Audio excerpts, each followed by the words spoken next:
សួរម្ចាស់អាជីវកម្មទាំងអស់នៅក្នុងបណ្ដាញសង្គម Facebook ថ្ងៃនេះខ្ញុំមានប្រធានបទមួយទាក់ទងទៅនឹង4ចំណុចនៃការធ្វើទីផ្សារដើម្បីឲ្យផលិតផលឬក៏សេវាកម្មរបស់លោកអ្នកលក់ដាច់ជាងមុនជាមួយនឹងការមានអតិថិជនច្រើនដូចជាយើងទាំងអស់គ្នាបានដឹងរួចមកហើយថានៅក្នុងក្រុមហ៊ុនមួយមាន sale ខ្លាំងមិនប្រកាសថាគាត់អាចលក់ឲ្យយើងដល់គោលដៅបានទេបើពុំមានការជួយពីខាង marketing ឬក៏ការ support ពីខាង marketing ដូច្នេះ marketing ដើរតួយ៉ាងសំខាន់នៅក្នុងក្រុមហ៊ុនមួយដែលអ្នកទាំងអស់គ្នាចំណាំតានិយាយថា marketing ហើយនឹង sale ហ្នឹងដើរតួដូចជាប្តីប្រពន្ធអញ្ចឹង marketing ដើរតួដូចជាប្តីដែលជួយពំនាំព័ត៌មានទាក់ទងទៅនឹងផលិតផលលោកអ្នកសេវាកម្មលោកអ្នកស្អីដែលជាចំណុចខ្លាំងរបស់លោកអ្នកដើម្បីឲ្យអតិថិជនឬក៏គោលដៅអតិថិជនលោកអ្នកបានដឹងហើយ sale ក៏ដើរតួដូចជាប្រពន្ធដែលជាអ្នកជួយជំរុញបន្ថែមក្នុងការសម្រេចចិត្តឲ្យអតិថិជនសម្រេចចិត្តទិញឬក៏ជាវសេវាកម្មលោកអ្នកបានលឿននិងឆាប់រហ័សដូច្នេះ4ចំណុចដែលខ្ញុំចង់លើកឡើងនោះគឺចំណុចទី1ការកំណត់គោលដៅអតិថិជនការកំណត់គោលដៅអតិថិជនគឺជាចំណុចដំបូងហើយវាជាចំណុចសំខាន់បំផុតនៃការធ្វើទីផ្សារដែលអ្នកទាំងអស់គ្នាត្រូវគិតឲ្យបានច្បាស់លាស់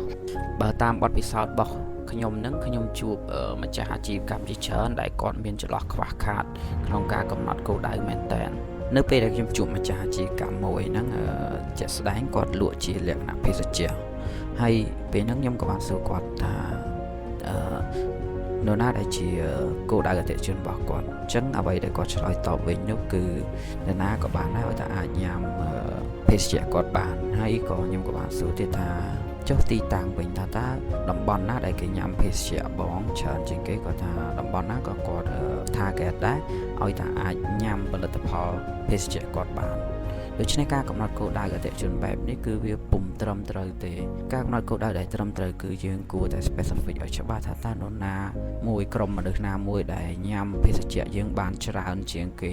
នៅក្នុងចំណោមមនុស្សទាំងអស់ហ្នឹងហើយការកំណត់គោលដៅអតិថិជនដែលប្រើប្រាស់ផលិតផលយើងច្រើនជាងគេហ្នឹងវាក៏ជាផ្នែកមួយដែលជួយឲ្យការផ្សព្វផ្សាយរបស់យើងមានប្រសិទ្ធភាពហើយនឹងចំណាយលុយតិចចំណុចទី2ដែលខ្ញុំចង់លើកឡើងនោះគឺ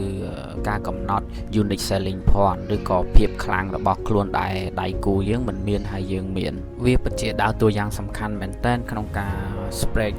ព័ត៌មានទាំងអស់ហ្នឹងទៅឲ្យអតិថិជនលោកអ្នកបានដឹងបើនិយាយមែនតែនទៅតកតងទៅនឹងការកំណត់ភាពខ្លាំងគឺយើងត្រូវដឹងថាតើអតិថិជនយើងគាត់ជួបបញ្ហាអីគេហើយយើងអាចដោះស្រាយបញ្ហាហ្នឹងដោយភាពខ្លាំងយើងហ្នឹងដល់កម្រិតណាហើយចំណុចផ្សេងទៀតហ្នឹងគឺយើងយកអាភាពខ្លាំងរបស់យើងហ្នឹងគឺយើងប្រៀបធៀបទៅលើដៃគូគូប្រជែងថាតើគេមានឬក៏គេអត់ហើយបើគេមានគេពិតជាខ្សោយជាងយើងឬក៏មិនតែបើការកំណត់ភាពខ្លាំងរបស់យើងមានន័យថាយើងក៏មានគេក៏មានអញ្ចឹងអាហ្នឹងគឺវាមិនមែនជាភាពខ្លាំងរបស់យើងទេយើងគួរតែកំណត់ភាពខ្លាំងណាមួយដែលគេពុំអាចធ្វើបានហើយយើងអាចធ្វើបានហើយភាពខ្លាំងរបស់យើងហ្នឹងវាពិតជាអាចជួយដោះស្រាយបញ្ហាជូនអតិថិជនយើងបានចំណុចទី3ដែលខ្ញុំចង់លើកឡើងនោះគឺការកំណត់ច្រកនៃការផ្សព្វផ្សាយការកំណត់ច្រកនៃការផ្សព្វផ្សាយវាពិតជាដើរតួយ៉ាងសំខាន់ក្នុងការកំណត់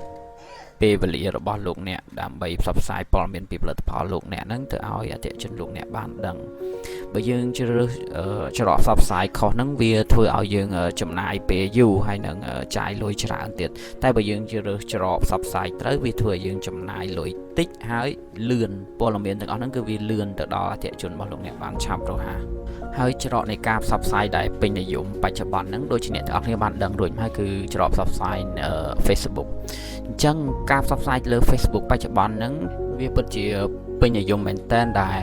យើងចំណាយលុយតិចហើយនឹងទទួលបានអ្នកមើលឬក៏អ្នកឃើញបានច្រើនហ្នឹងក៏ប៉ុន្តែនៅក្នុងហ្នឹងក៏មានបញ្ហាមួយចំនួនធំដែរដែលម្ចាស់អាជីវកម្មហ្នឹងគាត់តែងតែលូថាពីដំបូងគាត់ចាយលុយតិចមានន័យថាគាត់ boosting តិចតែទទួលបានអតិថិជនច្រើនមាន comment មានគេឆាតច្រើនដល់ពេលយូរទៅចេះតែអស់ទៅត្រង់ចំណុចនេះខ្ញុំចង់បញ្ជាក់ថាអញ្ចឹងមានពេលខ្លះយើងជ្រើសរើសច្រកផ្សព្វផ្សាយត្រូវហើយតែបើសិនជាយើងមិនមានធីមជំនាញមិនមានធីមដែលគាត់មានបទពិសោធន៍ក្នុងការជួយជំរុញការផ្សព្វផ្សាយនឹងឲ្យល្អឡើងទេនោះយើងក៏មិនអាចសម្រេចគោលដៅរបស់យើងដែរចំណុចចុងក្រោយដែលខ្ញុំចង់លើកហ្នឹងគឺការរៀបចំយុទ្ធសាស្ត្រធ្វើយ៉ាងណាដើម្បីឲ្យអតិថិជនទិញហើយទិញយើងទៀត តកតងទៅនឹងចំណុចនេះខ្ញុំអាចលើកជាឧទាហរណ៍មួយថាបើសិនជាយើងលក់ភេសជ្ជៈមួយចំនួនតកតងនឹងគ្រឿងញ៉ាំគ្រឿងទិញអីគឺវាមានភាពងាយស្រួលដើម្បីចង់ឲ្យគេទិញយើងហើយទិញយើងតិចគឺទី1យើងត្រូវមានជាគេហៅថារសជាតិផលិតផលយើងនឹងត្រូវតែមានរសជាតិឆ្ងាញ់ហើយទី2យើងមានជាការប្រម៉ូសិនអីផ្សេងនឹងដើម្បីលើកទឹកចិត្តដល់អតិថិជនដែលគាត់ទិញយើងហើយគាត់អាចទិញយើងទៀតបានតែចំពោះហាងមួយចំនួនចំពោះផលិតផលមួយចំនួននោះវាមិនអញ្ចឹងតែទាំងអស់ទេហាងមួយចំនួនហ្នឹងគាត់អាចមានជាការដូចជាមានជាសំបន្ទុកមានជាគេហៅថាកាត membership អីផ្សេងហ្នឹងអញ្ចឹងការគិតគូរទៅដល់ចំណុចនេះវាពិតជាដើរតួយ៉ាងសំខាន់មែនទែនក្នុងការធ្វើយ៉ាងណាឲ្យជនប្រើប្រាស់សេវាកម្មឬក៏ផលិតផលយើងហើយគាត់ងាកមកប្រើប្រាស់យើងម្ដងទៀតដូច្នេះ4ចំណុចដែលខ្ញុំបានរៀបរាប់ខាងលើនេះវាពិតជាដើរតួយ៉ាងសំខាន់មែនទែនក្នុងការធ្វើទីផ្សារដើម្បីជំរុញឲ្យផលិតផលសេវាកម្មរបស់លោកអ្នកមានអតិថិជន